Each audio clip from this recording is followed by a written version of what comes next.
സദ്ഗുരുഭ്യോ നമ. ശിവരാത്രി ദിവസം ജപിക്കാനുള്ള പഞ്ചാക്ഷര മന്ത്രത്തിൽ ഓരോരോ അക്ഷരങ്ങളുടെയും അർത്ഥം വിശകലനം ചെയ്തുകൊണ്ടിരിക്കുകയാണ്. അതിൽ രണ്ടാമത്തത് മായാണ്, മകാരമാണ്. അപ്പോൾ അതിൻ്റെ അർത്ഥം എങ്ങനെയാണ് വരിക നോക്കാം. അപ്പം എന്തെങ്കിലും ഒരു കാര്യം മനസ്സിൽ കണ്ടുകൊണ്ടാവരുത് നിങ്ങൾ ശിവരാത്രി വ്രതം ആചരിക്കുന്നത്. കാര്യം മനസ്സിലാകാം, അതിലേക്ക് പ്രയത്നിക്കാനുള്ള ഊർജവും ശേഷിയും നിങ്ങളുടെ മനസ്സിനും ശരീരത്തിനും ഉണ്ടാകും ഈ ശിവരാത്രി വ്രതത്തിലൂടെ എന്ന് വേണം മനസ്സിലാക്കാൻ. അല്ലാതെ ഒരു കാര്യം കണ്ട് പെട്ടെന്ന് നാളെ അങ്ങ് അത് സാധിക്കും എന്നുള്ള രീതിയിലാവരുത്. അപ്പം നമുക്ക് മകാരത്തിൻ്റെ അർത്ഥം നോക്കാം. മന്ദാകിനി സലില ചന്ദന ചർച്ചിതായ നന്ദീശ്വര പ്രമഥനാഥ മഹേശ്വരായ മന്ദാര പുഷ്പ ബഹുപുഷ്പ സുപൂജിതായ തസ്മൈ മകാരായ നമ ശിവായ. മന്ദാകിനി സലിലം. മന്ദാകിനി എന്ന് പറഞ്ഞാൽ ദേവഗംഗയാണ് ഇവിടെ മനസ്സിലാക്കേണ്ടത്. മന്ദാകിനി ഗംഗാദേവിയാണ്. മന്ദാകിനി സലിലം. സൽ എന്ന് വെച്ചാൽ വെള്ളമാണ്. അപ്പം ഗംഗാജലം കൊണ്ട് അഭിഷേകം ചെയ്യപ്പെട്ടവൻ, ശിവൻ്റെ ജടയിലാണല്ലോ ഗംഗ ഇരിക്കുന്നത്. അപ്പം ഗംഗാജലം കൊണ്ട് അഭിഷേകം ചെയ്യപ്പെട്ടവൻ. മന്ദാകിനി സലില ചന്ദന ചർച്ചിതായ. ചന്ദനം, ശാന്തതയുടെ പ്രതീകമായ ചന്ദനം അർച്ചിച്ചവൻ, ചന്ദനം ചാർത്തിയവൻ. മന്ദാകിനി സലില ചന്ദന ചർച്ചിതായ നന്ദീശ്വര. നന്ദീശ്വരനാരാ? നന്ദിയുടെ ഈശ്വരനാണ്. നന്ദിയുടെ നാഥൻ ശിവൻ തന്നെയാണ്. ഭഗവാൻ എല്ലാ കാര്യത്തിനും ധൈര്യം കൊടുക്കുന്നത്. ഭഗവാന്റെ ഭൂതഗണങ്ങളിൽ അല്ലെങ്കിൽ ഭഗവാന്റെ ആജ്ഞാനുവർത്തികളിൽ ഏറ്റവും പ്രധാനപ്പെട്ട ആളാണ് നന്ദി എന്ന് പറയുന്നത്. അപ്പം നന്ദീശ്വര പ്രമഥനാഥ. പ്രമഥൻ എന്ന് പറഞ്ഞാൽ ഭൂതഗണങ്ങളാണ്. അപ്പോൾ പ്രമഥനാഥൻ, ഭൂതഗണങ്ങളുടെ നാഥൻ നന്ദീശ്വര പ്രമഥനാഥ മഹേശ്വരായ. അങ്ങനെയുള്ള മഹേശ്വരൻ. ഒപ്പം മന്ദാര പുഷ്പ ബഹുപുഷ്പ സുപൂജിതായ. മന്ദാര പുഷ്പങ്ങളും അനവധി പുഷ്പങ്ങളും മറ്റനവധി പുഷ്പങ്ങളും കൊണ്ട് പൂജിക്കപ്പെടുന്നവനുമായ തസ്മൈ മകാരായ നമ ശിവായ. അപ്പം ഈ ഒരു നാമം ജപിക്കുന്ന സമയത്ത് ഒരുപാട് കാര്യങ്ങളിലൂടെ നമ്മുടെ മനസ്സ് കടന്നു പോകണം.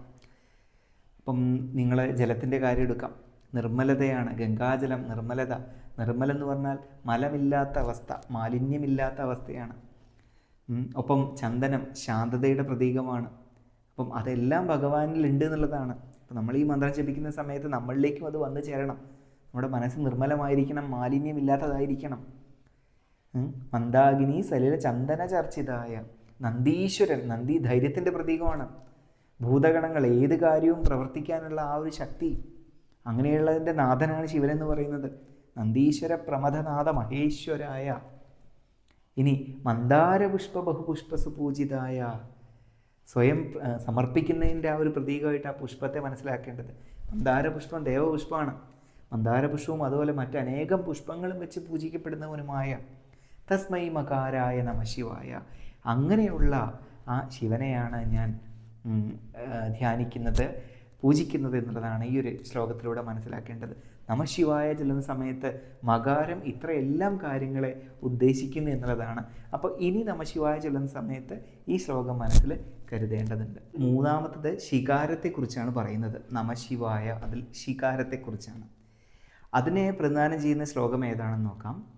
ശിവായ ഗൗരീവദനാരവിന്ദ സൂര്യായ ദക്ഷാധുരനാശകായ ശ്രീനീലകണ്ഠായ വൃഷധ്വജായ തസ്മൈ ശികാരായ നമ ശിവായ എന്നുള്ളതാണ്.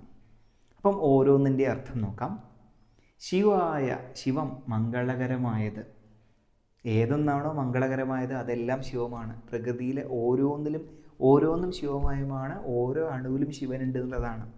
ശിവായ ഗൗരീ വദനാരവിന്ദ. ആ ശിവനോടൊപ്പം ഗൗരിയുണ്ട്, ശക്തിയുണ്ട്. ഗൗരീ വദനാരവിന്ദ. അപ്പോൾ ഗൗരി വദനം അരവിന്ദം.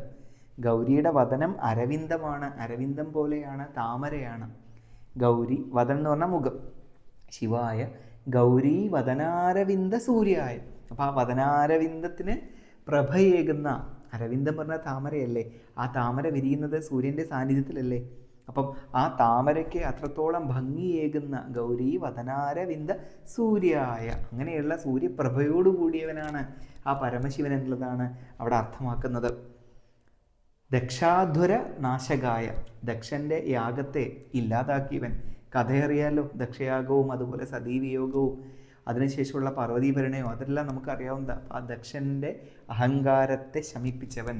ദക്ഷാധുര നാശകായ ശ്രീനീലകണ്ഠായ വൃഷധ്വജായ. ശ്രീനീലകണ്ഠൻ, ആ നീലകണ്ഠം എങ്ങനെയാണ് വന്നെന്നുള്ള കഥയും നമുക്കറിയാം. കാളകൂടവിഷം പുറത്തു വന്നപ്പം അത് ഭൂമിയിൽ പതിച്ചു കഴിഞ്ഞാൽ സർവ്വചരാചരങ്ങൾക്കും പ്രശ്നമാകും. അതുകൊണ്ട് ഭഗവാൻ തന്നെ അത് സ്വയം സേവിക്കുകയാണ്. എന്നാൽ പതിയുടെ പ്രാണരക്ഷാർത്ഥം അത് അകത്ത് ചെന്ന് കഴിഞ്ഞാൽ ശിവന് പ്രശ്നമാകും എന്നുള്ളതുകൊണ്ട് പാർവതി ദേവി കഴുത്തിൽ അമർത്തിപ്പിടിക്കുകയും അത് ഇവിടെ ഉറച്ച് നീലകണ്ഠ രൂപപ്പെടുകയും ചെയ്യുന്നുള്ളതല്ലേ. അങ്ങനെയല്ലേ ഭഗവാൻ നീലകണ്ഠൻ എന്നുള്ള പേര് വന്നത്. ശ്രീ നീലകണ്ഠായ വൃഷധ്വജായ. വൃഷഭം അറിയാമല്ലോ, കാളയാണ്. വൃഷധ്വജം, ധ്വജസ്തംഭം അറിയാമല്ലോ, കൊടിമരാണ്. അപ്പം ധ്വജം, പതാക. അപ്പം ശിവൻ്റെ കൊടിക്കൂറയിൽ പതാകയിൽ വൃഷഭമാണുള്ളത്. വൃഷധ്വജായ.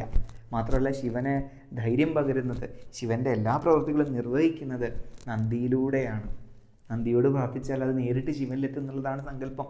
അപ്പം ശ്രീനീലകണ്ഠായ വൃഷധ്വജായ തസ്മൈ ശികാരായ നമശിവായ എന്നുള്ളതാണ് മനസ്സിലാക്കേണ്ടത്. അപ്പം അവിടെ നമ്മൾ ഈ ശ്ലോകം ചൊല്ലുന്ന സമയത്ത് ഒരുപാട് കാര്യങ്ങൾ മനസ്സിലൂടെ ഓടി വരണം. പറഞ്ഞത് ശിവായ ഗൗരി വദനാരവിന്ദ. അപ്പം ആ പത്മത്തെ, താമരയെ നമ്മൾ മനസ്സിലാക്കുമ്പം അതിൻ്റെ നൈർമല്യം, എത്രത്തോളം ശുദ്ധമാർന്നതായിരിക്കണം മനസ്സ് എന്ന് റെപ്രസെൻ്റ് ചെയ്യുന്നുണ്ട്. ശിവനോടുകൂടെ എപ്പോഴും ശക്തിയുണ്ട്. അതേപോലെ തന്നെ ശ്രീനീലകണ്ഠായ വൃഷധ്വജായ. അപ്പം നന്ദി ഇവിടെ ഓർക്കാതിരുന്നിട്ടില്ല ഈ ശ്ലോകത്തിൽ. അപ്പം ശി എന്നുള്ളൊരു നാമം ജപിക്കുന്ന സമയത്ത്, നമശിവായയിലെ ശി ജപിക്കുന്ന സമയത്ത് ഇത്തരം കാര്യങ്ങളെല്ലാം പാർവതിയെയും അതുപോലെ വൃഷഭത്തെയും നന്ദീദേവനെയൊക്കെ നമ്മൾ ഓർത്ത് വെക്കേണ്ടതുണ്ട്. അപ്പം ഈ ഒരു ശ്ലോകം ജപിക്കുന്ന സമയത്ത് ഭഗവാന്റെ ആ ചുറ്റുപാടിനെ നമ്മുടെ മനസ്സിലേക്ക് ആവാഹിക്കാൻ എല്ലാവർക്കും സാധിക്കണമെന്നുള്ളതാണ്. അപ്പോൾ നിങ്ങൾ ശിവരാത്രി വ്രതത്തിൻ്റെ അന്ന് നമശിവായ 1008 10,008 100 108 ഒക്കെ ജപിക്കുന്ന സമയത്ത് ഭഗവാന്റെ ആ രൂപം മനസ്സിലിങ്ങനെ തെളിഞ്ഞ് തെളിഞ്ഞ് തെളിഞ്ഞ് വരണം എന്നുള്ളതാണ്.